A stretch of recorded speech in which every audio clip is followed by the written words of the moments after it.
At my sister's wedding, Brooke looked straight at Grandpa and said, "Loud enough for 3 tables to hear. Why is he sitting here?" Grandpa slowly lowered his fork. Brooke pointed at his worn jacket. "Look at him. He smells like a barn, his boots still have dirt on them, and he doesn't even know which glass is his. I spent too much on this wedding to have some broke old farmer embarrassing me in the family photos." A few guests turned around. Grandpa's hand tightened around his napkin. Then Brooke looked at me. "Rachel, take him to the back. He can sit with the drivers or the staff." My father didn't defend his own dad. He said, "You heard your sister. Don't ruin her wedding." For most of my life, that sentence would have worked. I would have swallowed my anger, apologized for making everyone uncomfortable, and fixed the problem they created. Instead, I pushed my chair back. If Grandpa isn't good enough for this family table, neither am I. Dad pointed toward the ballroom doors. "Then take the old man and get out." That was when a chair scraped across the marble floor. A man near the head table stood. The president of one of the largest community banks in our county. He stared at Brooke first, then at Grandpa, and said 5 words that killed every whisper in that ballroom. He gave me my start. Brooke's smile disappeared. Dad went completely still, but I didn't know it yet. Humiliating Grandpa was only the first thing my family had planned that weekend. Because the next morning, Dad invited me over to make peace, pushed a stack of property papers across the kitchen table, and told me there was only one thing I needed to do: sign. I was reaching for the pen when I saw the parcel number. I knew it by heart. 18 acres. My 18 acres. And on the map behind the signature page, someone had already drawn a road straight through them. But that came the next morning. First, I had to get Grandpa out of that ballroom. I'm Rachel Bennett. I was 35 years old, the oldest of 3 children, and I worked as a GIS specialist for an electric utility in Raleigh, North Carolina. If you've never worked with GIS, the easiest way to explain my job is this. Other people see land. I see boundaries, parcel numbers, easements, rights-of-way, access corridors, utility routes, the tiny lines on a map that determine who can build where, who can cross what, and who actually has the right to say yes. At work, people paid me to notice details. In my family, Dad called the same habit making everything complicated. Unless, of course, he needed me. Then suddenly, I was the smartest person in the room. That was how it had worked for more than a decade. A tax notice arrived? Call Rachel. A county map didn't match an old deed? Call Rachel. A utility company wanted access across a field? Call Rachel. A permit application came back with questions? Definitely call Rachel. Usually on Sunday. Usually while I was doing something else. Usually with the words, "This should only take you 10 minutes. It almost never took 10 minutes. And somehow, once I fixed the problem, Dad was the one who had handled it. I had spent years telling myself that was fine. Families helped each other. I was the practical one. Brooke was younger. Ethan was busy. Dad had a farm to manage. Diane, my stepmother, always said paperwork gave her a headache. So I became the person who made things work. What I hadn't admitted yet was that I'd started confusing being useful with being loved. That night at Brooke's wedding, the difference became impossible to ignore. Grandpa Samuel was 79 and had spent most of his life farming land outside our hometown. He wasn't poor, but he lived like someone who saw no reason to replace a jacket simply because the elbows had softened or buy a new truck while the old one still started. Brooke hated that. Not privately, visibly. She'd spent the entire year turning her wedding into a production. Imported flowers. A ballroom with 20-foot ceilings. Gold-rimmed chargers no one actually ate from. A string quartet during cocktail hour. A photographer whose fee had made even Diane whisper, "Good Lord." There was nothing wrong with wanting a beautiful wedding. What bothered me was how Brooke had spent the whole day scanning the room for anything that didn't fit the image. Grandpa was the easiest target. He'd worn a clean white shirt, dark trousers, his best jacket, and the polished brown boots he wore to church. There was no mud on them. There was barely dust. But once Brooke decided he looked wrong, reality stopped mattering. That was another family tradition. The story mattered more than the facts. Martin Hale, the bank president who had stood up, crossed the ballroom toward our table. I had met him once before at a county fundraiser, though I doubted he remembered me. He stopped beside Grandpa and held out his hand. Samuel. Grandpa looked more embarrassed by the attention than by Brooke's insult. Martin. Martin shook his hand with both of his. Then, he glanced toward Brooke. His expression wasn't angry. That somehow made it worse. When I was 24, he said, I had $200, a used pickup, and a business plan nobody wanted to read. This man introduced me to the first person willing to take me seriously. Grandpa shifted in his chair. You did the rest. Martin smiled. Maybe, but I never forgot who opened the first door. The room had gone quiet enough that I could hear ice settling in someone's glass. Brooke's face had changed color. Diane moved first. She gave a thin laugh. Well, this certainly became more dramatic than anyone intended. There it was. Not an apology. A reframing. The problem wasn't what Brooke had said. The problem was that other people had heard it. Dad stepped closer to me. Rachel. Outside. I looked at Grandpa. He was already standing. I'm ready to go, he said quietly. I hated that sentence. Not because he wanted to leave. Because he sounded like he was the inconvenience.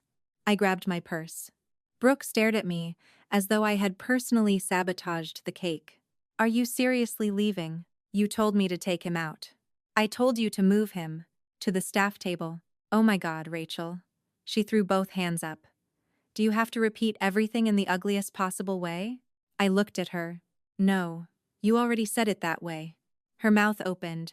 Dad cut between us. Enough. His voice carried the same tone he'd used when I was 16 and asking why Ethan got the car after I had spent an entire summer saving for insurance. The same tone he used when I was 28 and said I couldn't spend my Saturday redoing a map he'd forgotten to submit. The same tone that meant the discussion was over, because he'd decided it was. You made your point, he said. Now stop embarrassing your sister. Something old inside me stirred. The reflex to apologize. I could almost hear the words forming. I'm sorry. I didn't mean. Grandpa reached for his cane. The apology died before it reached my mouth. No, I said. Dad blinked. It was such a small word. It felt enormous. I'm taking Grandpa home. Brooke laughed once, sharp and humorless. Fine, go. I did. The night air outside the ballroom felt almost cold after the heat of 300 bodies and too many candles. Grandpa walked slowly beside me toward the parking lot. Neither of us spoke until I unlocked my car. Then he said, You didn't need to do that. I turned. Do what? Choose sides. The phrase irritated me more than I expected. There shouldn't have been sides. He looked toward the ballroom doors. No, there shouldn't. I opened the passenger door for him. Behind us, the doors swung open. Dad came out. Rachel. Grandpa Sahil. Here we go. Dad ignored him and walked straight to me. What exactly did you think you accomplished in there? I stared at him. Brooke told Grandpa he belonged with the staff. She was upset. She called him a worthless farmer. It's her wedding day. I almost laughed. Not because anything was funny. Because Dad had just offered Brooke's wedding as an explanation for insulting his own father. She humiliated him. And you turned it into a scene. No. Martin Hale standing up turned it into a scene. I was leaving. Dad's jaw tightened. Do you know how many important people were in that room? There it was. Not. Do you know how Dad felt? Not. I shouldn't have let Brooke speak to him like that. Important people. Grandpa heard it too. I saw it in the way his eyes dropped for half a second. Dad continued. Brooke is devastated. I looked through the glass doors. My sister was visible in the ballroom, surrounded by 3 bridesmaids and the wedding planner. She did not look devastated. She looked furious. Then she can think about why. Dad leaned closer. Don't start this tonight. Start this. Another family phrase. Whenever someone else crossed a line, my reaction was the beginning of the conflict. I thought of a Sunday 11 years earlier. I'd been 24, sitting at a restaurant with 2 friends for my birthday when Dad called. A county parcel map had an error. "It'll take 10 minutes," he'd said. I left before dessert. It took almost 2 hours. The next afternoon, I stopped by the farm and heard Dad telling a neighbor, "County made a mess of the mapping, but I got it straightened out." I had stood in the doorway, holding the revised printout, and said nothing. That was my talent long before GIS. Fix the problem, then disappear from the story. Dad pointed back toward the building. "You owe Brooke an apology." For once, the answer came easily. "No." His face changed. Not dramatically. Just enough. Like a lock turning. "Fine." He stepped back. "Take him home." Then he looked at Grandpa. "And you could have helped instead of sitting there letting her make everything worse." Grandpa's eyebrows rose. I felt something inside me snap into focus. Even now, Dad needed somebody else to carry part of the blame. Grandpa said nothing. He simply got into my car. I walked around to the driver's side. Dad called after me, "We'll talk tomorrow." I didn't answer. Grandpa lived in the same modest farmhouse he'd been in for 37 years. His kitchen still had the oak cabinets Grandma had picked, a clock that ran 4 minutes fast, and a ceramic bowl on the counter where he kept keys, batteries, and screws that belonged nowhere else. I made coffee even though it was after 10. Neither of us needed it. I needed something to do with my hands. Grandpa sat at the kitchen table and loosened his tie. After a minute, he said, "Martin always did like making an entrance." I laughed, despite myself. "I think Brooke stopped breathing. That girl'll survive." There was no bitterness in his voice. That bothered me too. He had spent his whole life making excuses for people he loved. Maybe I had learned it from him. I put a mug in front of him. "You okay?" "I'm old, Rachel. Not fragile." "I didn't say fragile. You were thinking it." I sat across from him. For a while, the clock ticked. Then Grandpa asked, "Why does your father still call you every Sunday about land he says you know nothing about?" My fingers stopped around my mug. "What?" "He makes fun of your maps. Calls it computer coloring." I smiled faintly. "He likes that one. But every time something goes wrong, he calls you. That's different." "Why?" I opened my mouth. Nothing useful came out. Grandpa took a drink. "You leave work. You drive out here. You fix whatever he puts in front of you. Then I hear Glenn tell somebody he handled it. I'm helping." "I didn't say you weren't. He's my dad. I know who he is." There was no judgment in the sentence. That made it harder. I looked at the wood grain in the table. "I don't mind helping." Grandpa waited. That was one of his more irritating habits. He could leave silence alone until you told the truth just to make it stop. "Most of the time," I added. He nodded. "That sounds different." I leaned back. "Can we not turn your humiliation at Brooke's wedding into an intervention about my personality?" His mouth twitched. "Fair." Then he asked, "What does Glenn want from you now?" "I don't know." "You sure?" I thought about Dad saying, "We'll talk tomorrow." No. That was the truth. I wasn't sure at all. At 8:14 the next morning, Dad texted, "Come by at 10. We can put last night behind us." At 8:16, Diane added, "Brooke is very hurt. Please come with the right attitude." I stared at both messages from my kitchen counter. My condo was quiet. Sunlight came through the sliding glass doors and hit the stack of mail I had ignored all week. Normally, I would have answered immediately. I would have spent 20 minutes crafting something diplomatic. Instead, I made breakfast. At 9:30, I texted, "I'll be there at 10. Nothing else. Dad and Diane lived about an hour from me, closer to the farm. When I arrived, Brooke's car was already in the driveway. That surprised me. Her wedding had ended less than 12 hours earlier. Her husband wasn't there. When Diane opened the door, she hugged me before I could decide whether I wanted one. "Thank you for coming." Her voice had that bright, artificial warmth people used when they wanted the next 5 minutes to erase the previous 12 hours. Brooke sat at the kitchen island wearing leggings and an oversized sweatshirt. She didn't look at me. Dad had coffee in front of him. Beside it sat a thick paper packet. I noticed it before I sat down. Of course I did. Paperwork always found me. Dad nodded at the chair. "Let's start over." I waited. Brooke finally said, "I'm not apologizing for being stressed at my own wedding. I almost admired the efficiency. Dad raised a hand. We're not relitigating last night. Relitigating. A word designed to make remembering sound unreasonable. He slid the packet toward me. I actually asked you here because we need to wrap up some housekeeping on the farm property. I looked down. There was a site exhibit, clipped behind several pages. What housekeeping? Nothing complicated. That phrase had cost me hundreds of hours over the years. Dad tapped the signature page. We've been talking to a development group about part of the property. Early stages. This just keeps the process moving. My eyes moved across the first page. Option. Access. Development. I didn't read fast when documents mattered. Dad hated that. You don't have to dissect every sentence, he said. I've already gone over it. Brooke Sihil. Can we please not make this another thing? I kept reading. There were references to several parcels. One controlled by Dad. Another associated with Grandpa's acreage. Then I reached the access exhibit. I stopped. Parcel number.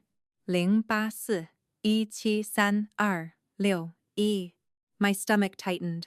Some people remembered birthdays. I remembered parcel numbers. That one had appeared on tax bills, GIS layers, county correspondence, and surveys for years. 18 acres Grandma had left specifically to me. Dad called it useless land. A strip of wooded acreage bordering the larger family property, irregular enough to be annoying and valuable enough to keep paying taxes on. I had never thought of it as important. Until I saw the red access line drawn across it. I looked up. Why is my parcel on this map? Dad barely hesitated. Because it's the cleanest access point. I stared at him. Access to what? The development area. Through my property. It's 18 acres of woods, Rachel. That wasn't my question. Brooke groaned. There. This is exactly what you do. I turned to her. What? You make everything sound hostile. I looked back at Dad. Did I agree to an easement? No one said you did. Then why is it drawn like an assumed access route? Dad pushed his chair back slightly. It's preliminary. So why am I signing? To acknowledge cooperation and keep options open. I flipped back to the signature page. I'm taking this home. Dad's expression hardened. There's nothing in there you can't understand sitting here. That's not why I'm taking it. Rachel. I closed the packet. He leaned forward. Don't turn this into one of your work projects. It's basically handled. I looked at him. Basically handled. I had heard those words before. Usually, right before I discovered something hadn't been handled at all. Brooke made an impatient sound. Dad said the land thing was already settled. The kitchen went quiet. I looked at her. Dad looked at her too. For one brief second, Brooke seemed to realize she had said something she wasn't supposed to. I turned back to Dad. Settled with whom? Nobody said settled legally. Brooke just did. She means generally. What does generally mean? Diane stepped in. Rachel, after what happened last night, can you please not interrogate everyone? My pulse kicked once. There it was again. The wedding. Brooke's cruelty converted into debt I supposedly owed. I opened the packet and slid the unsigned signature page back toward Dad. I'm going to read everything. His lips flattened. You really think I'm trying to steal your land? I hated how effective the question was. Because suddenly I was defending myself against an accusation I had never made. I didn't say that. Then stop acting like it. For 1 second, I almost gave in. Almost said, fine, just show me where to sign. Because that was the old bargain. I stopped asking questions. Dad stopped being angry. Everyone got to call us a family again. Then I remembered Grandpa lowering his fork while Brooke called him worthless. I remembered Dad asking whether I knew how many important people had been watching. I put the packet into my bag. I'll read it. Dad stared at me. You're making this harder than it needs to be. Maybe. But for the first time in years, I was beginning to wonder who easy had always been easy for. I left before anyone could give me another reason to stay. Back at my condo, I opened my laptop. I didn't use anything from work. I went to the public county GIS site anybody could access. I entered the parcel number. My 18 acres appeared on the screen. Then I opened the site exhibit Dad had given me and placed it beside the county map. I traced the proposed route with my finger. The red line came off the public road, crossed the narrowest portion of my parcel, and entered the larger tract behind it. My land wasn't incidental. It was the convenient doorway. Then I noticed the developer's name printed in small type at the bottom of the exhibit. Carolina Ridge Development Group. I had never heard Dad say those words. Not once. I searched the packet again, and that was when I found the line that made me sit completely still. The route wasn't described as a possibility. It was labeled, Primary Access Family Controlled. I looked at the county record on one side of my screen. My name. Then at Dad's development map, on the other. Family Controlled. For 35 years, Dad had treated my time like family property. My skills like family property. My weekends like family property. Apparently, somewhere along the way, he had decided my land belonged in the same category. And for the first time, I wanted to know exactly what he had promised before he ever bothered to ask me. The answer came faster than I expected, though not from anything Dad had told me.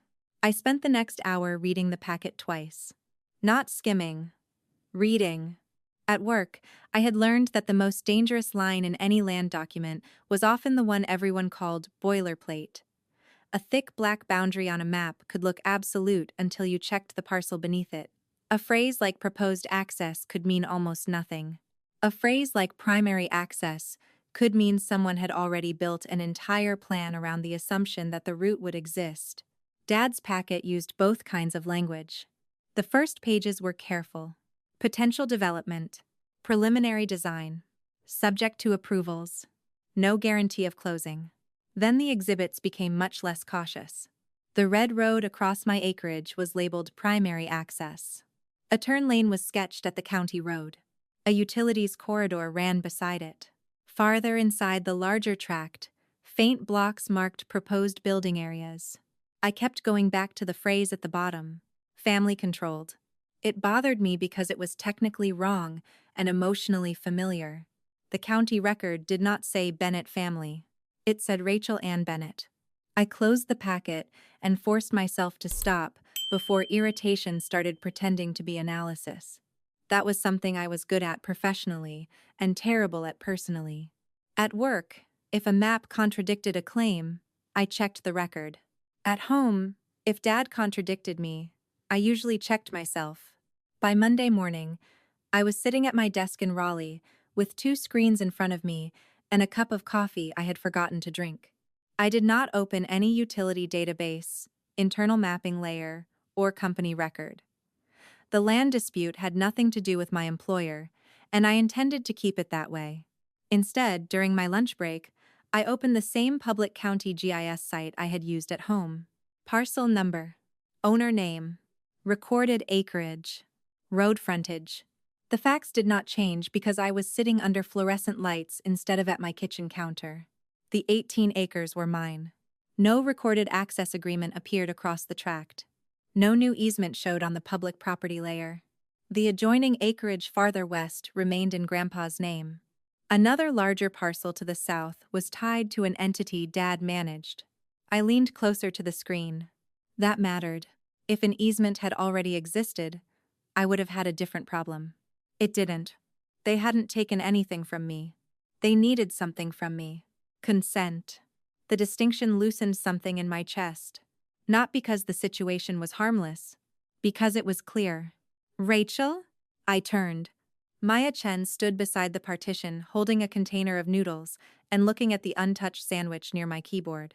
She was another GIS specialist on our team, and one of the few people at work who could tell when I was thinking hard versus quietly panicking.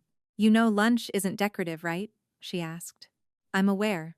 You've been staring at that county parcel for 20 minutes. I minimized nothing.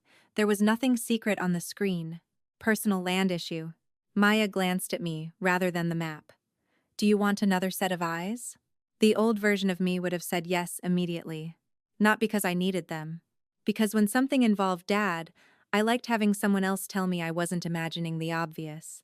I looked back at the boundary. "No," I said. "Not yet." Maya nodded once. "No offense. No argument. Then do you want me to remind you that you know how to read a parcel map?" That made me smile. I may need that. Consider yourself reminded. She walked away with her noodles. I stared at the screen for another moment. People outside my family accepted no much more easily than the people who claimed to love me. That thought stayed with me longer than I wanted it to. At 5:30, I packed my bag without calling Dad. That was unusual enough that I noticed myself noticing it. Monday evenings had become one of the invisible pockets of time I kept open in case something happened at the farm, not because anybody had formally asked me to, because something always happened eventually, and being ready made me feel useful. My phone stayed quiet during the drive home. I almost missed the noise. Once inside my condo, I changed clothes, reheated soup, then opened the laptop at my dining table. I created a folder separate from everything else. Not family land. Not Dad. I named it with the parcel number and the date I had received the packet. Then I copied in only documents that belonged there. The packet Dad had handed me. The public ownership record. The county parcel map. The development exhibit. Facts first. Feelings latter. When I closed the public record, the old family land folder sat one line below it. I had built that folder over 11 years. There were subfolders by year. Tax maps. Boundary questions. Permit exhibits. Utility correspondence. Photos of old plats. County comments. Files Dad had emailed with names like new version, use this one, and one that made me stop now. Rachel, fix this. I opened it. The file was 11 years old. I had been 24. I remembered exactly where I had been when Dad called. A little Italian restaurant near downtown Raleigh. Red paper napkins. A chocolate cake my friends had ordered because it was my birthday, and I had told them not to make a big deal of it. My phone had buzzed just as the server brought dessert. Rachel, Dad had said, the county screwed up one of the property lines. I had gone outside because the restaurant was loud. Which property? The backtracked. What do you mean they screwed it up? I sent you the map. Just look at it. I'm at dinner. It'll take 10 minutes. 10 minutes. Dad's favorite unit of measurement for my time. I opened the file on my phone. The label was wrong, but the issue wasn't dramatic. The county viewer was using an outdated reference line. I told him it could wait. He exhaled into the phone. You're the one who understands this stuff. That sentence had felt like praise then. I went home before cake. It took nearly 2 hours to trace the older plat, prepare a cleaner reference map, and write out what Dad needed to ask the county. The next afternoon, when I stopped by the farm, a neighbor was standing with him near the equipment shed. Dad held the printed map I had made. County had a mess back here, he told the man, but I got them straightened out. He hadn't meant to humiliate me. That was what I had told myself. He probably didn't even think about whose work it was. That was what I had told myself too. At 24, I had stood there with my car keys in my hand and smiled. At 35, sitting alone at my dining table, I looked through the rest of the folder. There was another request from when I was 27, sent the morning before a weekend trip I later canceled. A permit exhibit from 30. A utility access question from 32. A drainage map from the year I had spent an entire Saturday preparing for an interview and ended up using half the afternoon answering Dad's calls instead. Each one had seemed small. A few hours here. An evening there. A Sunday morning. A trip I could take later. Dinner plans I could reschedule. A professional workshop I could attend next year. Nothing large enough to justify a fight. That was how years disappeared. Not in one sacrifice. In 10-minute favors. My phone rang. Dad. I let it ring twice before answering. Hey, are you done being angry? No, hello. I leaned back in my chair. I'm not calling about the wedding. Good. I'm calling about the land packet. Silence. Then his voice became businesslike. All right. Have you signed an agreement with Carolina Ridge Development Group? It's not what you're making it sound like. I looked down at the packet. I asked whether you signed something. Yes. What? A development option. The answer was so simple I almost wished I had not spent 2 days wondering whether he would admit it. What does the option depend on? Rachel. This is exactly why I wanted to go through it with you. Then go through it. He paused. It gives them time to do their evaluations.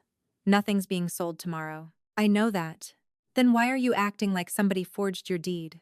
I'm not. You keep saying that, but everything about the way you're handling this says otherwise. I rubbed one thumb along the edge of the table.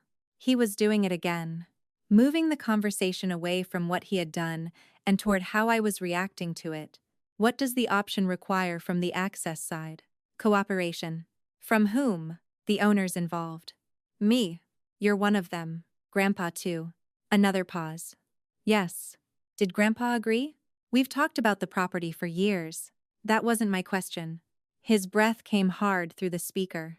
Samuel knows development has been discussed. Did he agree to this access plan? I'm not discussing Dad with you. Fine. Did you tell Carolina Ridge that I had agreed? No. The answer came quickly. Too quickly for me to stop there. What did you tell them? That the family is cooperative. I looked at my name on the ownership record. What does that mean? It means what it means. No, it doesn't. Did you tell them my parcel would be available for access? I told them I didn't expect my own daughter to sabotage a project that benefits everybody. There it was. Not yes. Not no. A prediction. A promise built out of my past behavior. I sat very still. So you haven't asked me, but you've already told them I'll cooperate. I told them my family isn't going to sabotage itself. That isn't the same thing as consent. Don't start throwing work words at me. They're land words, Dad. Oh, for God's sake. His voice rose for the first time. This is what I mean. You take something simple and turn it into a technical exercise so you can control the conversation. I stared at the packet. At work, nobody accused a parcel owner of controlling the conversation by asking what she was being asked to grant. What benefit am I receiving from the development? You own land connected to it. That doesn't answer me. The entire property improves. Maybe, maybe not. You always need 5 answers before you can give one. And you still haven't asked the question. He went quiet. What question? I looked toward the dark window over my dining table. The one where you ask whether I'm willing to let a development road cross my land. His silence lasted long enough to become an answer of its own. Then Dad said, "We'll talk when you calm down." The call ended. I held the phone away from my ear for a moment. I wasn't shaking. I wasn't crying. I was angry, but even that felt strangely clean. The biggest surprise was how ordinary the truth sounded once it was spoken. Dad had not misunderstood. He had simply considered my agreement a future detail. The next morning, Ethan called before I reached the office. I almost sent him to voicemail, but I answered through the car speaker. "Hey, can you please talk to Dad?" I laughed once. Not because it was funny. "Good morning to you too. Rachel, come on. What did he tell you? That you're refusing to let them use some corner of the woods for the development." I slowed for a red light. Some corner? That's what he said. Did you see the map? No. The access route crosses my parcel. I know that. How much of it? Ethan hesitated. I don't know. What kind of access? I don't know, Rachel. I'm not the map person. Exactly. That was why this system worked. Dad gave everyone just enough information to know whose side to take, but not always enough to understand what they were defending. What did he tell you the deal requires from me? Just a sign-off. On what? Another pause. Why are you doing this? I'm asking because I'm trying to understand what he told you. He said most of the road is on family land anyway. Most? I think. Did he send you anything? A summary a while back. My grip tightened slightly on the wheel. What summary? Just something about the project. Send me exactly what he sent you. Rachel, don't explain it. Don't rewrite it. Don't call Dad first. Just forward the document you received. He was quiet. Then he said, "Okay." The light turned green. A minute later, my phone chimed. I did not open the attachment while driving. That small act of patience felt more meaningful than it should have. At the office, I waited until I had parked, carried my bag inside, and sat down at my desk. Then, I opened Ethan's message. The document was 6 pages. No signature, no secret contract. A development summary apparently prepared for people Dad considered relevant enough to reassure. The language was broader than the packet he had given me. Projected acreage, Potential phases. Access assumptions. Estimated timeline. I reached the section labeled Site Control and Transportation. One sentence stopped me. Access through Bennett family-controlled parcels is anticipated, and ownership cooperation has been represented as obtainable. Obtainable. Not obtained. That word mattered. It meant someone knew signatures were still needed. Someone also believed getting them would not be a serious obstacle. I read the sentence 3 times. Then I kept going. On the next page was a small preliminary site image. I enlarged it. The road looked familiar. Not just because it crossed my acreage. The base layers did. The boundary styling. The labels. The way the drainage line had been simplified. I leaned closer. There are 100 ways to build a basic land map. Most people would never see a difference. I did. Because I had made this one. Or at least the map underneath it. Years earlier. For Dad. For free. I found the original in family land before lunch. Same parcel outline. Same creek label. Same access notation on an older farm road. The development company had added new features on top of it, but the bones were mine. Maya passed my desk carrying coffee. I called her name before I could think better of it. She stopped. Remember the personal land issue? Unfortunately, yes. It ruined your sandwich. I turned the screen slightly toward her, but kept the document far enough away that I wasn't asking her to analyze it. I made a map for my dad a few years ago. Different issue. He apparently gave it to a developer as part of a preliminary project I knew nothing about. Maya looked at me. Did he have the file? Yes. Did you give it to him? For the original purpose. She nodded slowly. That sounds like a conversation about boundaries. Not ownership. Not revenge. Boundaries. I looked back at the screen. I think that conversation is overdue. At lunch, I drafted an email. I deleted the first version because it sounded defensive. Deleted the second because it explained too much. The third was 4 sentences. Dad, going forward, please send all questions or requests related to the Carolina Ridge project to me in writing. I am not agreeing to any access or easement across my parcel at this time. I will not prepare, revise, or review project maps, permitting materials, or access documents for this development. If the developer needs something from me as the parcel owner, they can make the request directly in writing. Rachel. My finger hovered over send. For years, I had been afraid that putting things in writing made a disagreement more hostile. Maybe that was because spoken conversations were easier to rewrite later. I pressed send. Dad called 6 minutes later. I declined it. He called again. Declined. Then a text arrived. What is this lawyer nonsense? Call me. I typed. Please email the question. My pulse jumped when I sent it. Not fear exactly. Conditioning. Less than a minute later, Diane texted. You are treating your own father like a stranger. Then Brooke. You already ruined my wedding. Are you seriously going to ruin Dad's future too? I read both. For once, I didn't answer either of them. That evening, Maya leaned over the partition as people started leaving. A few of us are getting dinner. You coming? My first instinct was to check my phone. No new call. No emergency. Even if there had been, I knew what my answer was supposed to be now. What time? Maya smiled. 7. I'm in. The restaurant was noisy and crowded, and for the first 20 minutes I kept expecting my phone to buzz. When it finally did, I glanced down. Ethan. One message. Dad is furious. I turned the phone face down. Maya was halfway through a story about a contractor who had managed to submit the same incorrect coordinate file 3 times. I listened. Actually listened. I didn't leave before dessert. When I got home, I opened the development summary one more time. Not because Dad had called, because I had decided what I wanted to understand next. I compared the small site image Ethan had sent with the old file from Family Land. Then I checked the properties embedded in my original PDF. The date told me exactly when I had created it. 3 years earlier. I remembered that week. Dad had asked me to map access for a completely different reason. There had been a drainage problem near one of the older farm roads, and he wanted something clear enough to show a contractor. That was all. I had never been told about Carolina Ridge. Never been asked whether the file could support development planning.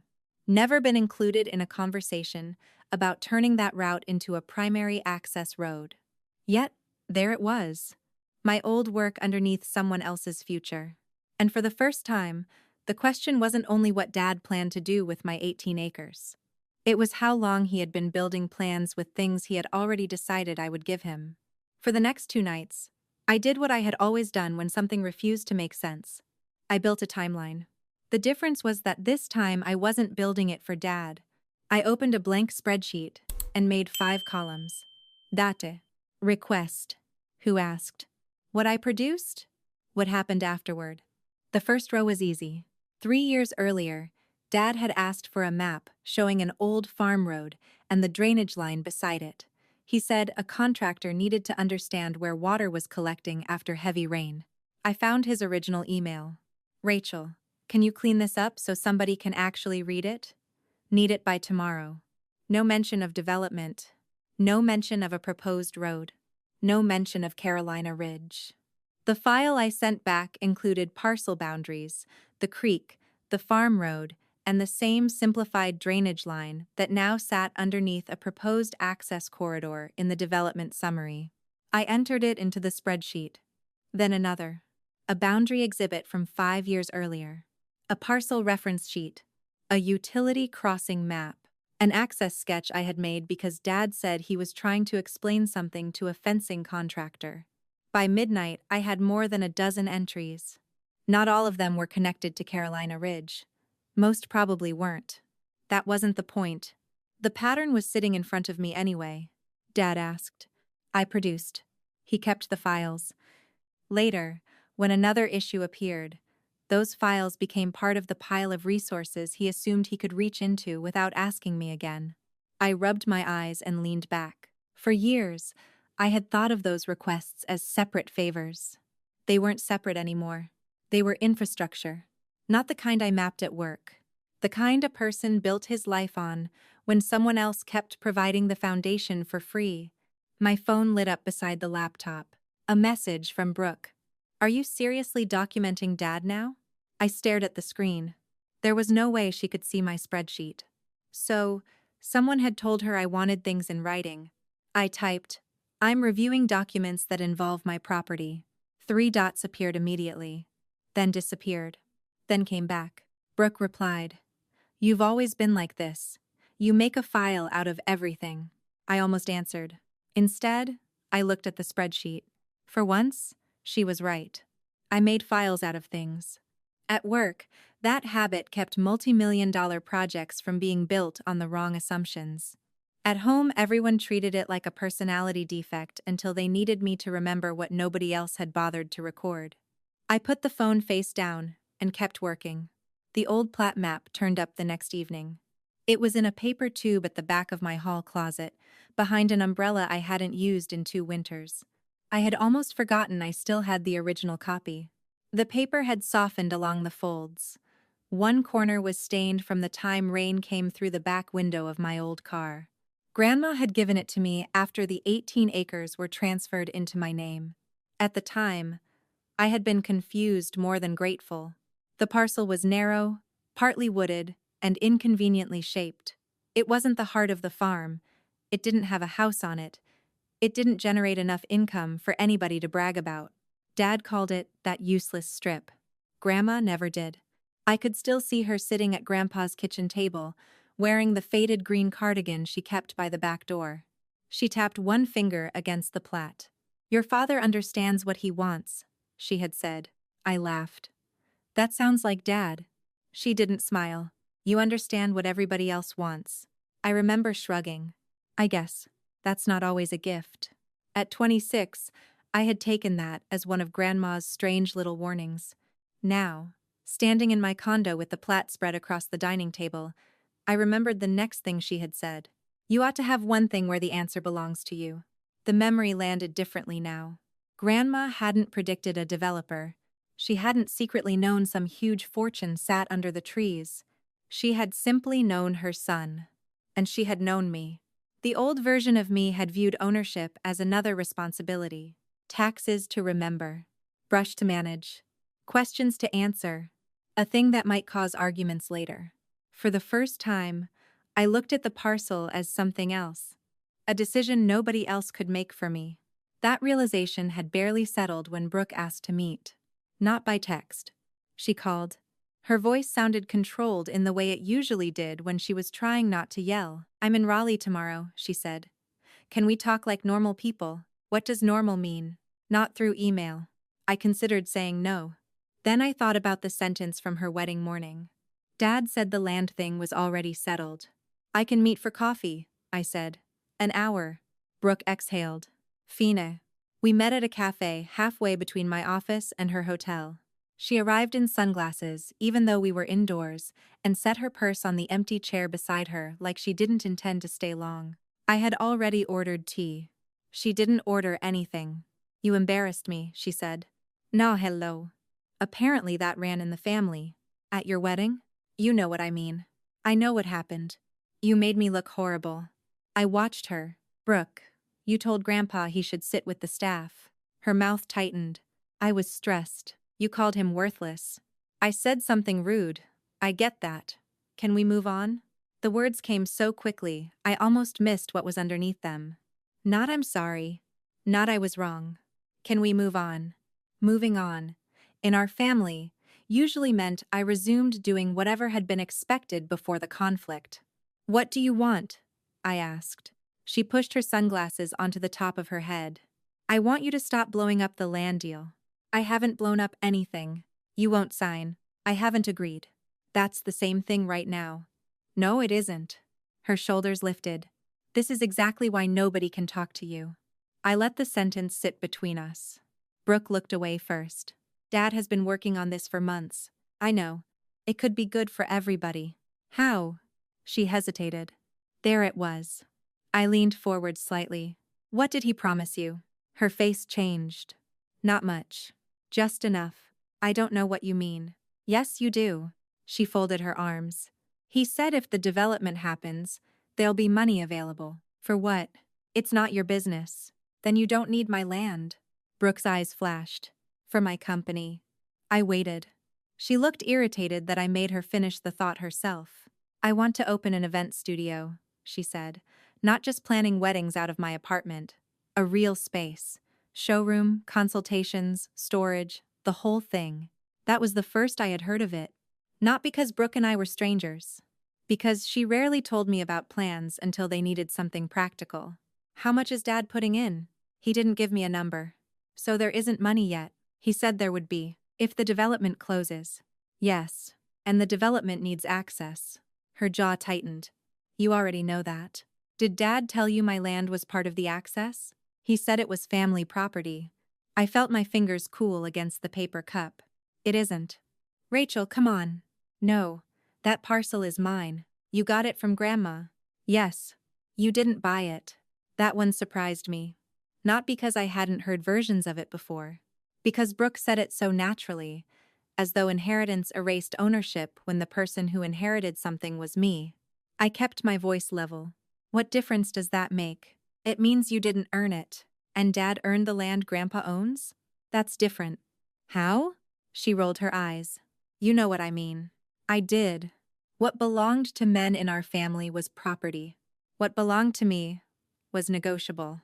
Brooke leaned toward me. "Dad said you'd sign." The cafe noise seemed to recede. "Did he say I had agreed?" "No." "Then why did you think I would?" Her expression turned almost confused. "Because you always do." The answer came without cruelty. That was what made it worse. No scheme.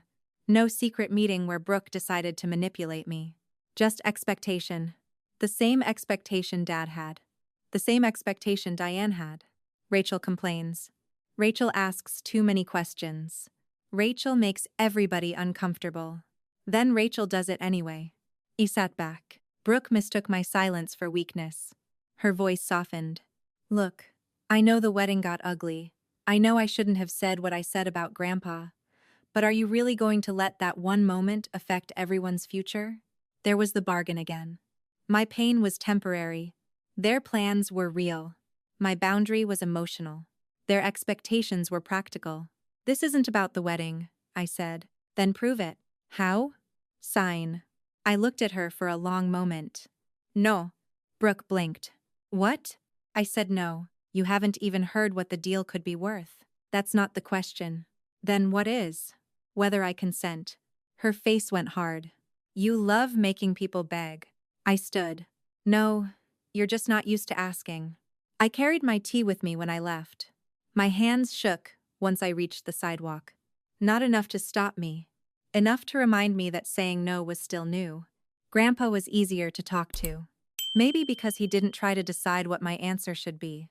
I drove out to see him Saturday morning with copies of only the pages involving his property. No commentary. No highlighted accusations. Just the relevant portion of the packet and the map. He read more slowly than I did. That didn't mean he understood less. After several minutes, he tapped one section. This crosses the north field. Yes. Would I still be able to run equipment through here? I don't know. That would depend on the final design. He nodded. And if I say no? It makes the current plan harder. Does it stop it? I don't know that either. They may have another route. It might cost more. They could redesign. Grandpa looked at the map again. So your father has options? Yes, just not the easiest one. Probably. His mouth pulled slightly to one side. That sounds familiar. I almost smiled.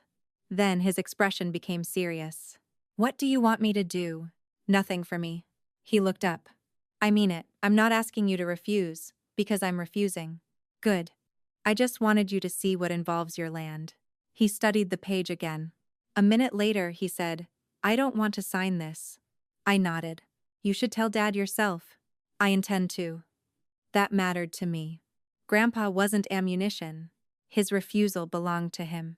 Before I left, he handed the papers back. Rachel. Yeah? Don't spend so much time proving you're allowed to say no that you forget you're allowed to say it. I drove most of the way home in silence. Monday morning, I contacted Carolina Ridge. The name and email address of the development representative were printed in the packet Dad had handed me.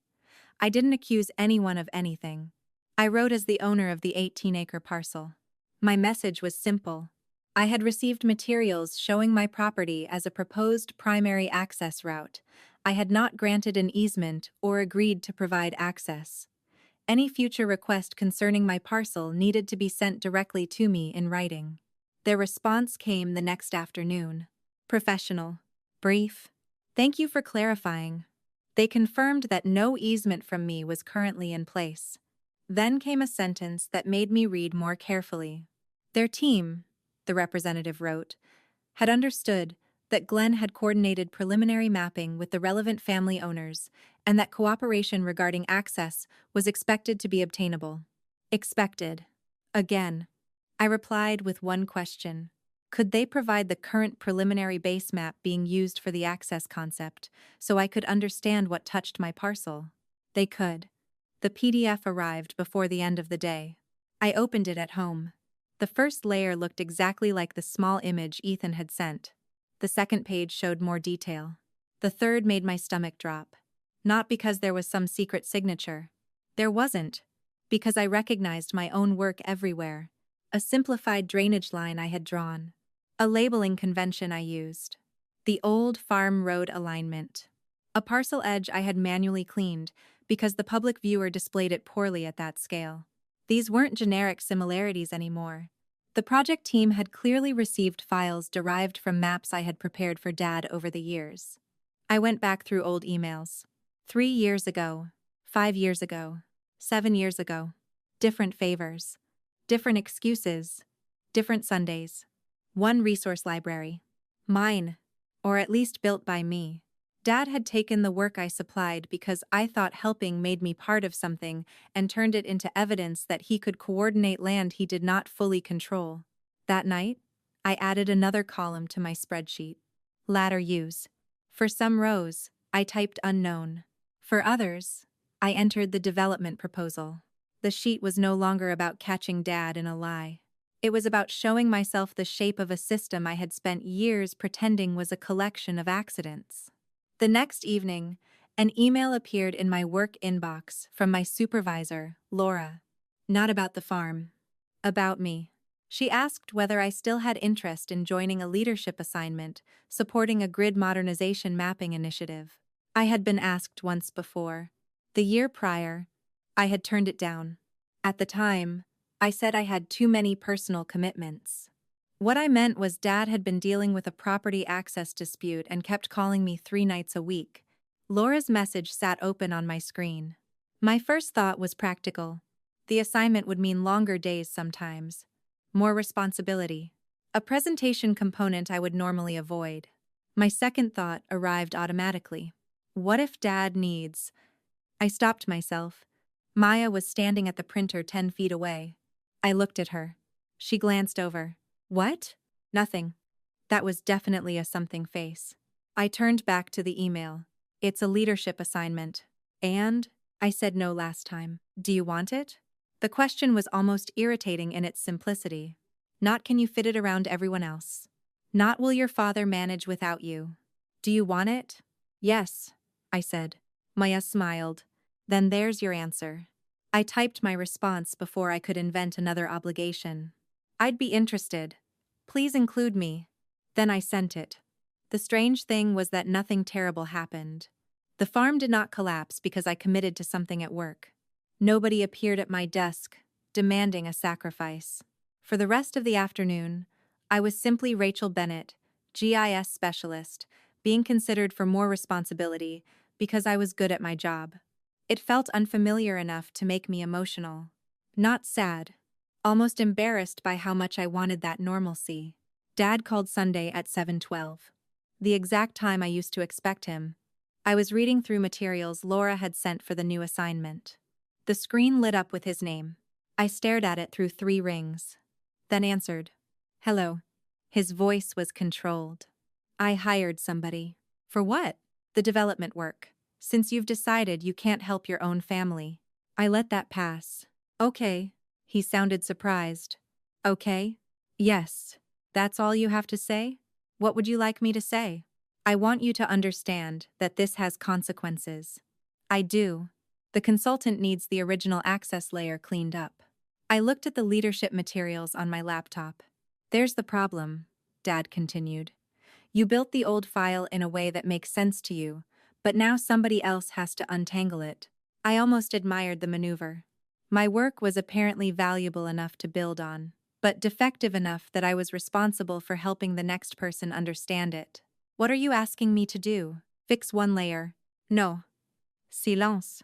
Then, Rachel, I'm not working on the development project. This isn't working on it, it's explaining your own file. The file was made for a drainage issue 3 years ago, and now we need to reuse it. No, you want to reuse it. His voice sharpened. You're going to make me pay somebody hundreds of dollars to redo something you could fix in 15 minutes. 15 minutes. The new 10. I leaned back in my chair. Yes. The word seemed to confuse him. What? Yes.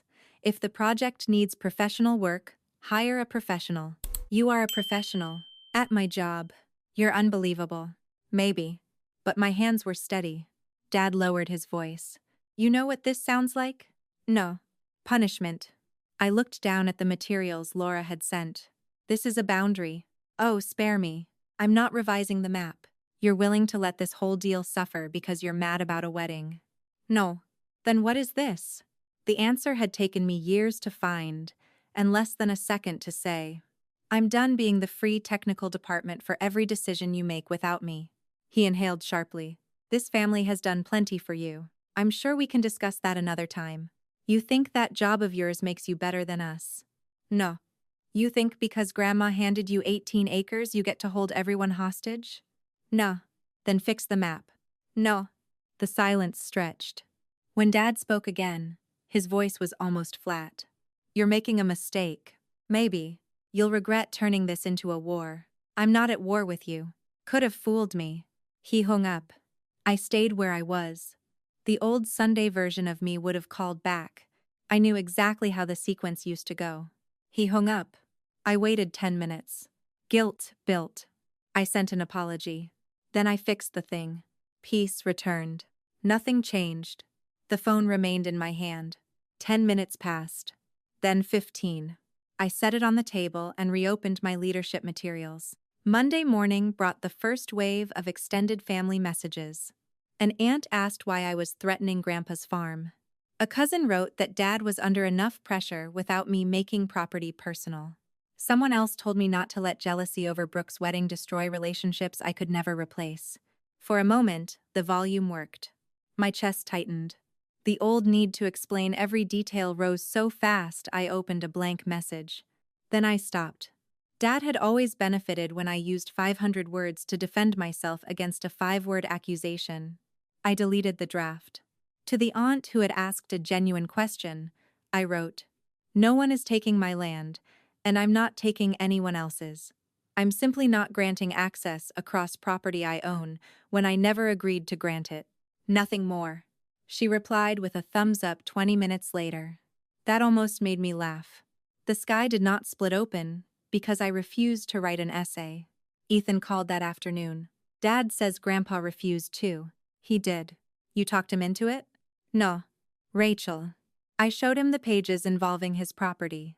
He made his own decision. Ethan went quiet. "He's pissed." "I know. He keeps saying you two are teaming up against him. We're two owners who gave two answers." Another silence. Then Ethan said, "He told me you were always on board with this kind of stuff." I looked at the spreadsheet on my second monitor. "No. I was always available. That sounds like the same thing." "It isn't." He didn't answer right away. For the first time, he sounded uncertain rather than defensive. That was enough. I didn't push him. The next Wednesday, a message arrived from an unfamiliar email address. The sender introduced himself as the consultant Dad had hired to work on the access plan. His tone was polite, professional. He said Glenn had provided several historical maps and mentioned that I had handled the technical details for years. Then came the request. Could I clarify the original access assumptions behind the drainage map from 3 years earlier?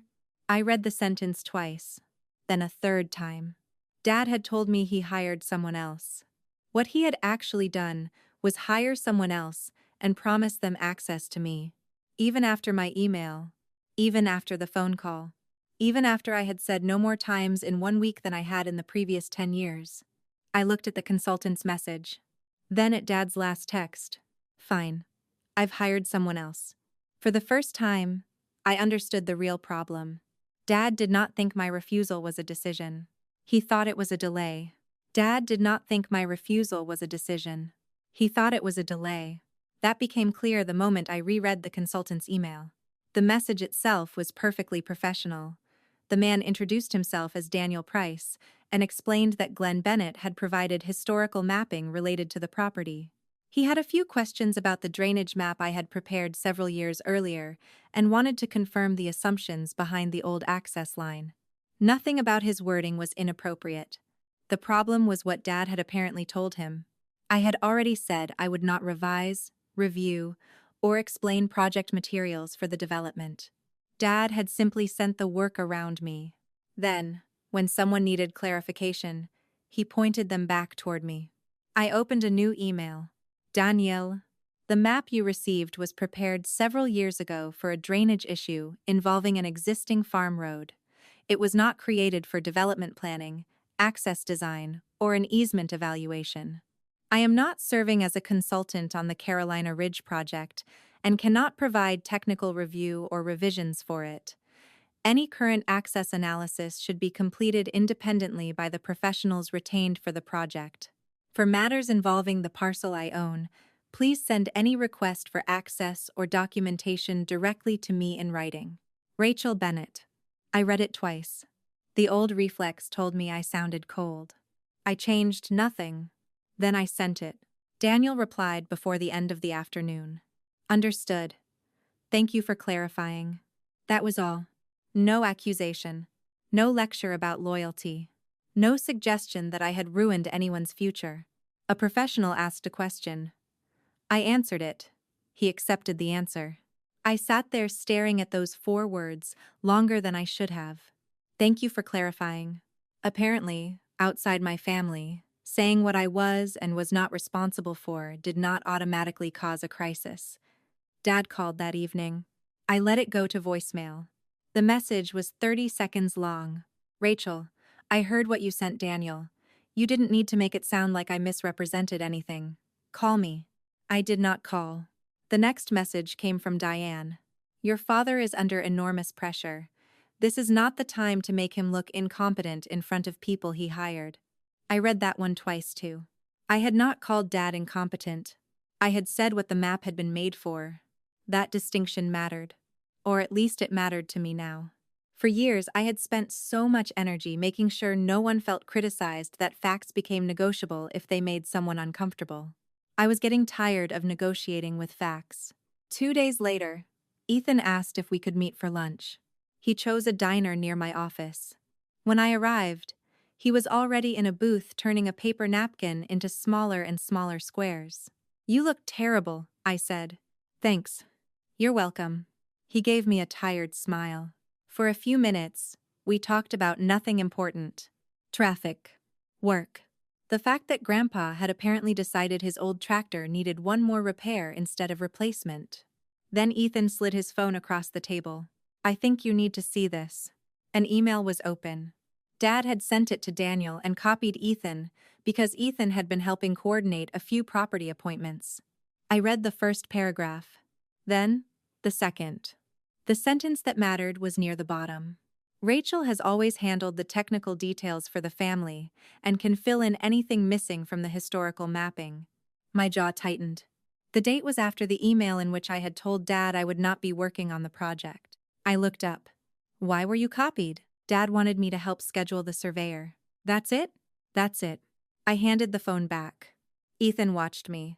I didn't realize he was still telling people you'd help. I did. You did? I suspected it. He folded another piece of napkin. I thought you liked doing all this stuff. There was no accusation in his voice. That made the question worth answering. I like gist. I know. I like solving problems. I like maps. I like figuring out why something doesn't line up. Ethan nodded. But I don't like being volunteered. He looked down. I guess I never thought about the difference. I didn't either. That was the humiliating part. For years, I had helped teach everyone that my time was available. I responded quickly. I rarely charged anyone. I changed plans. I took calls. I answered questions that could have waited until Monday. Then I wondered why nobody asked whether I was free. Ethan rubbed his thumb against the edge of his glass. Dad says this is costing a lot more now. What is? The access planning. Daniel wants a current survey. There are questions about the route. Some environmental review too, I think. I don't know anything about that part. Dad says the old maps should have been enough. They weren't designed for this. I know that now. I looked at him. Ethan was not suddenly on my side. He was doing something more useful. He was starting to understand what the sides actually were. He asked me to talk sense into you, Ethan said. There it is. I told him I'd talk to you. You are. I didn't say I'd convince you. That surprised me.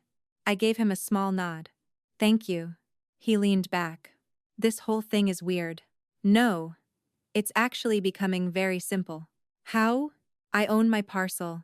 Grandpa owns his land. Dad can make plans for what he controls. He has to ask about what he doesn't. Ethan gave a low laugh. When you say it like that, it sounds obvious. It is obvious. That was why Dad needed so much noise around it. Over the next few weeks, I learned how little disaster actually followed when I stopped rescuing him. There were consequences. Just not catastrophic ones. A surveyor had to update information. Daniel's team revised part of the access concept. A route Dad had described as straightforward required more review than he expected. Another option existed. According to a planning notice, I could access publicly, but it was less direct and would require additional design work. Dad paid people to do the work. That was it. He did not lose the farm. No one was thrown onto the street. The earth did not open beneath the Bennett property because Rachel Bennett had stopped answering Sunday night mapping questions. Professionals invoiced him. Schedules shifted. Plans changed. For the first time, the real cost of the work I had been providing for free had numbers attached to it. I did not know the exact totals. I didn't need to. Dad started mentioning money, often enough for me to understand that he had noticed. Diane texted one Thursday afternoon. "Your father has spent thousands replacing work you could have helped with in a few hours." I stared at the message. Replacing work. As though my labor had been a broken appliance. I typed 3 different replies and erased all of them. In the end, I sent nothing. That evening, Laura called me into her office. She had a set of maps open across her desk for the grid modernization assignment. "We're moving the Eastern Service Area review up," she said. "I'd like you to lead the mapping coordination." I blinked. "Lead it? You said you wanted the experience." "I do." "Then I'm giving you experience." The old Rachel almost said, "I'll need to check my weekends." Instead, I asked, "What's the timeline?" Laura told me. It would be busy. There would be presentations. I would have to coordinate with engineers, planners, and field staff who did not always agree with one another. It sounded difficult. It also sounded like mine. "I want it," I said. Laura smiled. "Good. I was hoping you would." That weekend, I bought a desk lamp for the corner of my condo where I usually worked. It was a ridiculous little thing to feel proud of. I had been meaning to replace the old one for almost 2 years. Every time I considered ordering one, some property question or family errand somehow seemed more urgent. The new lamp had a warm light instead of the harsh white glare I had gotten used to. Saturday night, I sat beneath it reviewing notes for Monday's project meeting. For 3 hours, nobody needed me, and nothing was wrong. That might have been the moment I understood what Dad was really losing. Not a map. Not even an easement. Access. To me. Diane invited me to dinner the following Tuesday. Her message said, "Please come. No papers, no fighting. We need to remember we're a family." I almost declined. Then I decided I wanted to say what I needed to say once, face to face, without a phone screen between us. I drove out after work. Dad's truck was in the driveway. Brooke's car was beside it. Ethan arrived 2 minutes after I did. When I walked inside, Diane hugged me. "Thank you for coming." I let my arms hang at my sides for a second too long before returning the hug. The dining room looked exactly as it had for years. Same oak table. Same framed photograph of the farm. Same seat Dad always took at the end. My usual chair was halfway down the table, nearest the kitchen. The practical seat. The one where I could get up easily when someone needed something. I nearly laughed when I noticed it. Diane had made pot roast. For the first 10 minutes, everyone behaved as though we were ordinary. Brooke talked about a wedding vendor who had misplaced several decorative pieces. Ethan discussed work. Dad asked about Grandpa without mentioning the land. I could feel the real conversation waiting beneath every sentence. The sound of Dad's fork striking his plate brought back another dinner. I was 16. Ethan had borrowed a camera I had saved for months to buy and dropped it. The lens cracked. I had yelled at him. Diane pulled me into the kitchen afterward. "He feels terrible," she whispered. "So do I. You're older." "He broke it." "Rachel, be the bigger person." I apologized to Ethan that night. Nobody replaced the camera. For years, I remembered the incident as proof that I had been dramatic as a teenager. Sitting at the table now, I suddenly saw the actual lesson. Being older meant absorbing the cost. Brooke could be stressed. Ethan could make mistakes. Dad could overpromise. Diane could protect the peace. And I could be bigger. Bigger meant quieter. Bigger meant cheaper. Bigger meant useful. Dad put down his fork. "All right." There it was. He looked at me. "We need to get past this." "I'd like that." Brooke made a small sound of disbelief. Dad continued. "Daniel has a revised access plan, but the alternatives are getting expensive." I took a drink of water. "Okay." His expression tightened. "We can avoid most of that." "How?" "You know how." "No, say it." He leaned back. "Fix the original access layer so Daniel can work from it properly. Then we execute the access agreement and move forward." "Whose access agreement?" "Yours." I set down my glass. "No. Brooke pushed her plate away. Oh my God. Dad ignored her. Rachel, you haven't even seen the revised terms. Send them to me if you want me to review a request involving my parcel. This is not another email exercise. Then what is it? A family decision. My property isn't owned by the family. Dad's face reddened. There you go again. Again, what? Making everything about ownership. We are discussing land. We are discussing the future. Then you shouldn't have planned that future around property you don't control. Diane spoke quickly. Can we lower our voices? I hadn't raised mine. That was another old trick of the room. Disagreement itself became aggression when it came from me. Dad put both palms on the table. This project could help Brooke start her business. It could help Ethan eventually. It could improve the value of everything we have. Brooke looked at me. You know what this means for me? Yes. And you don't care. I didn't say that. You're acting like it. I care about you. That does not mean I have to use my property to fund your business. Her eyes narrowed. You didn't earn that land. Dad said her name sharply. Brooke. She folded her arms. What? Grandma handed it to her. I felt the familiar pressure in my chest. The urge to defend why Grandma chose me. To list taxes I had paid. Maintenance. Years of responsibility. I stopped. I did not have to earn my way into owning something already mine. Dad looked at me. This can end tonight. No. All you have to do is fix the map and sign the access agreement. No. His hand came down flat on the table. Stop saying no like that ends the conversation. It ends my part of it. The room went silent. Dad stared at me as though he genuinely could not understand the sentence. Then his voice went quiet. That was worse than shouting. If you refuse to help, then live with what happens to this family. Diane closed her eyes. Brooke looked toward Dad. Ethan stared at his plate. There it was. The sentence I had been trained for. Not a request. Responsibility. If the project struggled, my fault. If Brooke's business did not happen, my fault. If Dad lost money, my fault. If everyone became angry, my fault. All I had to do was return to my old position, and the discomfort would stop. For one dangerous second, I wanted to. Not because I believed the deal was right. Because I wanted the room to soften. I wanted Dad to look at me like his daughter, instead of an obstacle. I wanted Brooke to stop seeing me as the locked door between her and the future she had already imagined. I wanted Diane to unclench her shoulders. I wanted Ethan out of the middle. The old bargain was sitting right there. One map. One signature. One more sacrifice. Then Dad said, fix the map and sign the access agreement, or stop pretending you care about this family. Something inside me became very still. I put my napkin beside my plate, then stopped calling it my job. Dad stared at me. What? If the project requires professional mapping, hire a professional. If you need access across my land, ask me and accept my answer. If Brooke needs financing, she needs a plan that doesn't depend on property I never offered. Brooke shook her head. You really think you're better than us now? No. I stood. I think I'm separate from you. That frightened them more. I could see it. Dad pushed back his chair. If you walk out now, don't come back when you change your mind. My hand closed around my purse strap. There it was.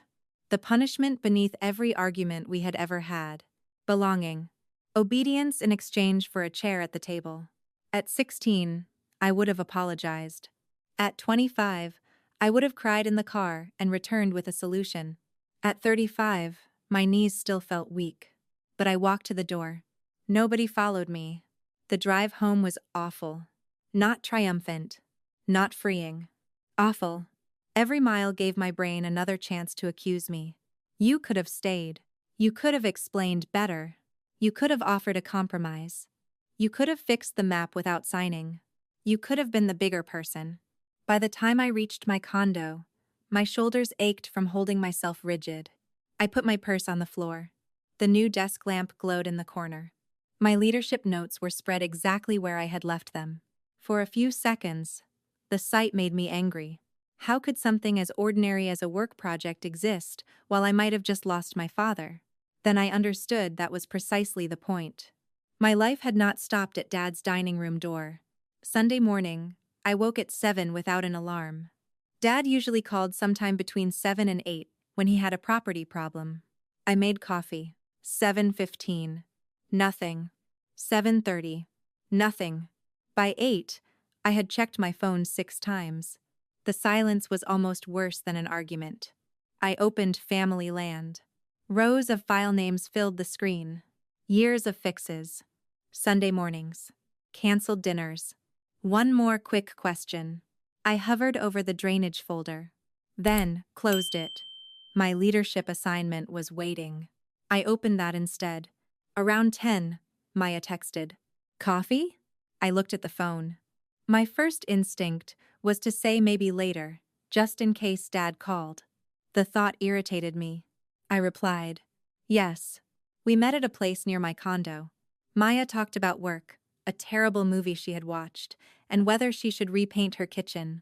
She did not ask me to explain my family. I did not spend the morning monitoring my phone. When I checked it after lunch, there were no missed calls from Dad. Nothing had collapsed. That should have comforted me. Instead, it exposed something I had not wanted to know. They could function without me. They had always been able to. Dad could hire a consultant. Brooke could build a business plan based on financing she actually had. Diane could let people be angry. Ethan could decide which messages he carried and which he refused. Grandpa could make his own decisions. They had never needed me in the absolute way I had imagined. They had preferred me. Free. Fast. Available. Easy to guilt. That was not the same thing. A month passed. The leadership assignment took more of my attention, and for once I was glad to give it. I led my first coordination meeting on a Tuesday morning. My voice shook during the first minute. By the 10th, it didn't. When an engineer challenged one of my assumptions, he did it with data. I checked the layer. He was right about one point. I corrected it. Nobody called me difficult. Nobody told me disagreement meant I didn't care about the team. After the meeting, Laura stopped beside me. Nice work. Even with the correction? Especially with the correction. I carried that sentence home. Especially with the correction. At work, being wrong about one detail did not make me worthless. Being right did not obligate me to work for free. Disagreement did not threaten my place. I was beginning to understand how much energy I had spent surviving rules that did not exist everywhere else. Brooke called that Thursday evening. Her name had not appeared on my screen since the dinner. I considered letting it ring. Then I answered. Hello. She didn't greet me. Her voice was tight. Dad says there's still a way to make the funding work. I closed my eyes. Of course. What does that have to do with me? If you fix one thing. I opened them again. The lamp cast a warm circle over the plans for my work project. Brooke kept talking. The consultant needs one layer corrected. Dad said if you just handle that, they can keep the timeline from slipping again. For a moment, neither of us spoke. Then she said the sentence I had heard in 100 different forms my entire life. Rachel, please. Just this once. I looked at the Family Land folder in the corner of my screen. Just this once. That was how all of it had started. Just this once. I had heard those 3 words attached to almost everything I had given away without meaning to. One Sunday. One map. One dinner I could reschedule. One weekend I could lose. One apology I could make because I was older. One problem I could solve because I was better at it. I looked at the warm pool of light from my desk lamp and said, no. Brooke went silent. I could hear traffic behind her, then the muffled thump of a car door. Rachel, you don't even know what he needs. That doesn't change my answer. It's one layer. Then Daniel can fix it. He says they have to reconstruct what you meant. What I meant 3 years ago is already documented. That map was for drainage. You know what I mean. There it was again. Another Bennett family shortcut. You know what I mean usually meant, stop making me say the part that sounds bad out loud. I stood and walked to the kitchen, carrying my phone with me. What happens if I don't fix it? I asked. Brooke exhaled sharply. The schedule slips again. And then? The financing gets harder. For the development? For everything. Your studio. She didn't answer immediately. Yes. I opened the refrigerator without knowing why. Half a lemon, leftover pasta, a carton of eggs. Ordinary things, Mine. Bought with money I earned. Sitting in a kitchen nobody could use as leverage against me. Did Dad promise you a specific amount? I asked. He told me there would be enough. That isn't an amount. He knows what he's doing. The old instinct rose before I could stop it. I wanted to say, no, he doesn't. I wanted to send her the emails, the timeline, the map history, the consultant's questions. Every piece of evidence that would make my refusal understandable enough that she might stop resenting me. Then I remembered something Maya had said without meaning it as advice. Do you want it? A simple question. One I had almost never asked myself inside my own family. Did I want to spend another evening repairing a project I had never agreed to support? No. Did I want to use my property to back Brooke's business because Dad had promised her money before securing the route? No. Did I want my relationship with my sister to depend on whether I remained professionally useful? No. You should build your business around financing. You actually have, I said. Brooke laughed without humor. That's easy for you to say. Why? Because you already have everything. I stopped with my hand on the refrigerator door. What do I have? A condo. A career. Land. Brooke, you're 27. You just had a wedding that cost more than my first 2 cars. That is not the point. Then tell me the point. The point is, you have the power to help, and you're choosing not to. Her words landed, because they were partly true. I did have the power to make things easier. That had always been the trap. Having the ability to help was not the same as having an obligation to absorb the cost. I'm choosing not to give Dad professional work for free, I said. I'm choosing not to grant access across my property. Those are 2 different decisions, and both are mine. So this is punishment. No, it feels like punishment. I can't control what it feels like to you. Another silence. Then Brooke's voice went colder. Dad was right. About what? You like this. I closed the refrigerator. Like what?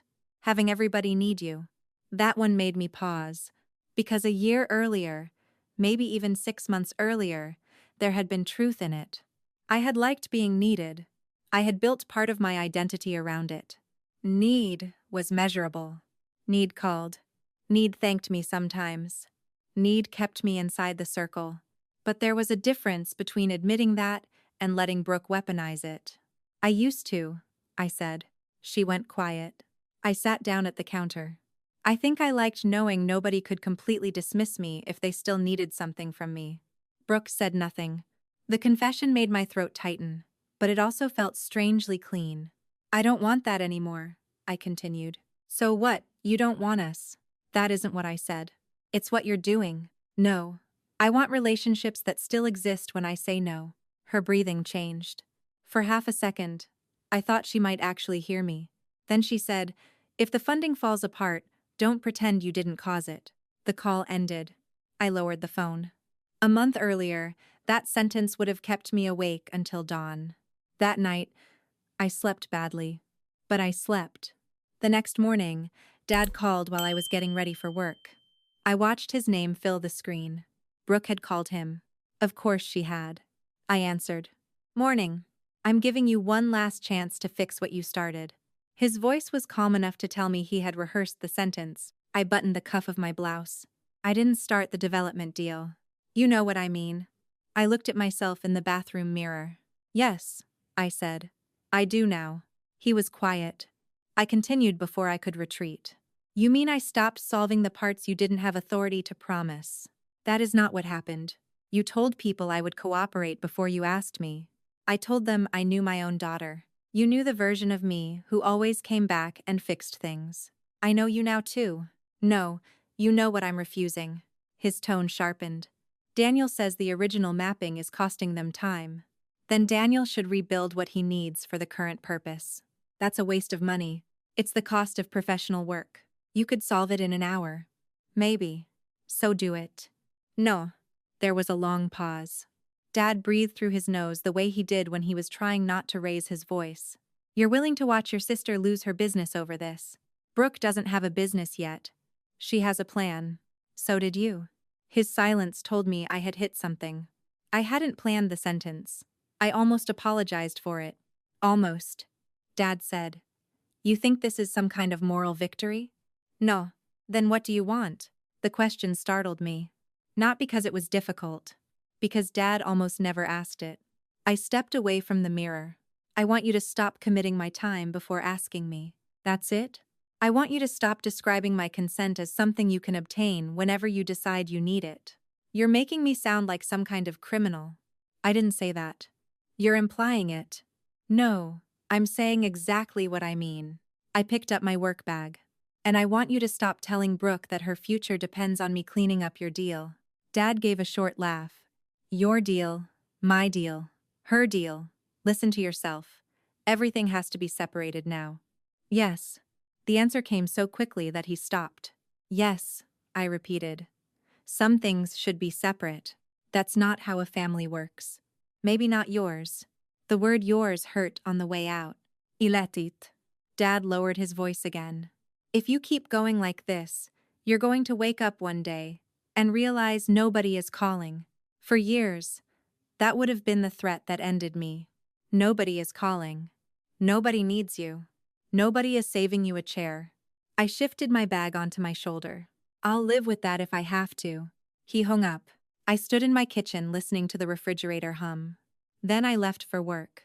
By 9, I was in a conference room with 3 engineers, 2 planners, Laura, and a wall display showing the Eastern Service area.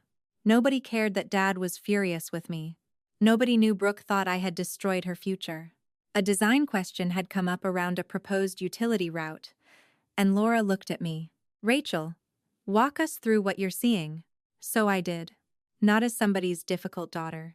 Not as the person who should make herself smaller so everyone else stayed comfortable. As the person responsible for the map, we found a conflict between an older data layer and a newer field survey. I asked one of the engineers to hold his assumption until we checked the source. He did. Nobody called me controlling. When I changed my recommendation, after seeing the updated field data, nobody said I was dramatic. They wrote the change into the record and moved on. After the meeting, Laura caught me near the door. You have a minute? Sure. She waited until the others were gone. I've been watching how you handle these coordination meetings. My stomach tightened automatically. Praise still made me expect a request afterward. Laura continued. We're creating a project lead role around the modernization work. It would still be GIS heavy, but you'd coordinate more of the cross-team planning. I stared at her. You're asking if I'm interested? I am. My first thought was that I needed time. My second was that I needed to check whether the schedule would interfere with Dad. The thought arrived out of habit. It no longer got a vote. Yes, I said. Laura smiled. That fast? I've been saying no to the wrong things for a long time. She laughed softly. I'll take that as a yes. It is. The offer was not a miracle. There would be a formal process, a compensation review, more conversations. I wasn't becoming an executive overnight, but I left that room knowing something had shifted. For years, I had taken my most valuable skill outside my job and given it away until I had less time to build the career that actually respected it. Now the direction had reversed. A week later, I sat at my dining table and began closing the role Dad had never formally given me, but had relied on for years. I was careful. Anger would have made it easy to dump every file into a trash bin and call that freedom. I didn't. Some historical maps involved property Dad controlled. Some files had been prepared at his request and had legitimate value as old references. I did not want information held hostage, simply because I no longer wanted the job. I created an index. For each file, I wrote the date, original purpose, and whether it was historical reference rather than current technical advice. I sent copies of the appropriate family property materials to Dad and Daniel. My email was plain. These are the historical files in my possession that I previously prepared for farm-related questions. They were created for the purposes noted in the index and should not be treated as current development analysis. I will not be maintaining, revising, or advising on these materials going forward. For anything concerning my 18-acre parcel, contact me directly as the property owner. I attached the index. Then I removed the family project shortcuts from my desktop. Not the records, the shortcuts. The difference mattered. I was not erasing history. I was stopping it from sitting in the middle of my daily life. Daniel replied with thanks. Dad did not reply at all. That silence lasted nearly 3 weeks. During that time, the Carolina Ridge project did what complicated projects did. It changed. I knew only what I had legitimate access to. A public planning update showed a revised access concept. The route no longer assumed the same direct crossing through my acreage. A survey notice appeared for another portion of the property. Later, Ethan told me over coffee that Dad was furious about the additional costs. He keeps saying the new route makes the numbers worse, Ethan said. I stirred my coffee. Then maybe they renegotiate. Maybe. Maybe the developer walks. Maybe. Ethan watched me. You really don't want to know? A little. You used to want to know everything. I used to think knowing everything meant I could prevent everything. He gave me a crooked smile. Could you? No. Good to know. I smiled back. Ethan had stopped carrying messages from Dad. That was the reason we could still sit across from each other. He talked about his own work now. I talked about mine. Sometimes we talked about Grandpa. We rarely talked about the development unless there was an actual reason. It was one of the first relationships in my family that began to feel less like a chain of assignments. Brooke remained silent. Diane sent 2 messages over those weeks. The first asked whether I had considered how much pain all this distance was causing. I answered that I was open to a relationship that respected the boundaries I had already stated. She did not reply. The second was a photograph from Brooke's wedding. Not the family table photo. One taken earlier that afternoon. Grandpa was standing near the edge of the ballroom in his worn jacket, looking toward the camera with the stiff patience he always had around photographers. I stood beside him. Diane wrote. Despite everything, this was a beautiful day. I looked at the picture for a long time. Then I noticed something I would have missed months earlier. I was leaning toward Grandpa, not because he needed support, because I had been trying to make myself smaller in the frame. Brooke stood centered, Dad and Diane beside her. I was at the edge. I had spent years treating edges like the safest place to stand. I saved the photograph, not because I wanted to remember Brooke's insult, because I wanted to remember the version of myself who had still believed belonging depended on how little space I occupied. The promotion became official the following month. GIS project lead. The raise was respectable, not life-changing. The title mattered less than I expected. What mattered was the first Monday I sat in a coordination meeting and someone introduced me by saying, Rachel is leading the mapping side. No one added, she can also fix your farm permit. She'll answer on Sunday. She won't mind. That Friday, Maya insisted we celebrate. Nothing elaborate. Dinner with a few people from work. I ordered dessert before anyone could talk me out of it. Halfway through, I remembered my 24th birthday. The chocolate cake I had left untouched because Dad needed a map. The memory no longer felt like proof that he had stolen something from me. It felt like evidence of a decision I did not have to keep making. When my phone buzzed, I looked down. Grandpa, I answered. Hey, Busu? I'm at dinner. Then call me tomorrow. I smiled. What do you need? Nothing. The word stopped me. I just wanted to tell you congratulations. Ethan said you got the new job. New role. Same thing to an old farmer. I laughed. You're not worthless enough to use that excuse. Good. I was worried. His voice softened. Enjoy your dinner. I will. He hung up. I looked around the table. Maya was arguing with one of the engineers about whether cheesecake counted as cake. Nobody needed a map. Nobody needed a signature. Nobody needed me to save anything. I stayed until the check arrived. Months after the wedding, I drove out to Grandpa's farm on a Saturday afternoon. The trees along my 18 acres had started turning. I parked near the house and found him on the porch with 2 mugs of coffee. You expecting me? I asked. I saw your car. That is technically expecting me after the fact. Sounds like one of your map arguments. I sat beside him. We talked about weather. His tractor. My job. Eventually I asked, have you heard anything new about Carolina Ridge? Grandpa took a drink. Glenn says they're looking at a smaller version. That makes sense. He thinks it's your fault. I assumed. You want me to tell you he's wrong? No. Grandpa glanced over. That's new. Yes. The word felt good. I know what I did. I know what I didn't do. Dad can call it whatever he needs to call it. Grandpa nodded. For a while, neither of us spoke. The farm stretched out beyond the porch. Somewhere past the tree line sat the 18 acres Grandma had once told me should be one place where the answer belonged to me. I had spent years believing the important part was the land. It wasn't. The important part was the answer. Grandpa tapped his mug against his knee. So what are you going to do with your place? My 18 acres? Your life. I laughed. I don't know yet. Good. Good? Means nobody else filled it in for you. On Sunday evening, back at my condo, I opened my calendar to prepare for the week. Meetings. A site review. Lunch with Maya. A training session for the new role. Then I saw the old recurring entry. Dad property review. Sunday. 7 o'clock. I had created it years earlier because Dad called so regularly that organizing the interruption had seemed easier than questioning why it existed. The reminder had survived every argument. It had survived the wedding, the development packet, the emails, the dinner where Dad told me not to come back. I clicked it.